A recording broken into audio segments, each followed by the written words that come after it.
বলছি এইরকম শুয়ে শুয়ে কোথায় যাচ্ছ? ফোনতে ফোড়া হয়েছে, হ্যাঁ, কোথায় যাচ্ছ? পায়খানা যাচ্ছি।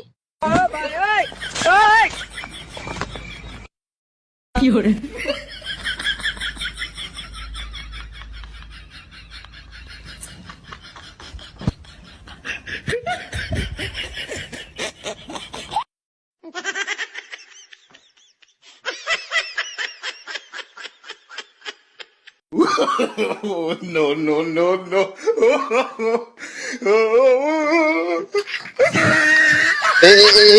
এখন দাও, এটা কি হচ্ছে? এটা কি হচ্ছে? হ্যাঁ, বলছি এইরকম শুয়ে শুয়ে কোথায় যাচ্ছ? ফোনতে ফোড়া হয়েছে, হ্যাঁ, ফোনতে ফোড়া হয়েছে, হ্যাঁ, কোথায় যাচ্ছ? পায়খানা যাচ্ছি। এইভাবে শুয়ে শুয়ে পায়খানা করতে? খেতে যেতে পারছি না যে। হেঁটে যেতে পারছো না? দেবে না, হামেশা পায়খানা হচ্ছে। হামেশা পায়খানা হচ্ছে? হ্যাঁ, খুব পেট করেছে। কবে থেকে বেরিয়েছো? আর 4-5 দিন বেরিয়েছি। পায়খানা কখন করছো? পায়খানা কাপড় চোপড়ে হচ্ছে আর কাশছে মেয়েটা।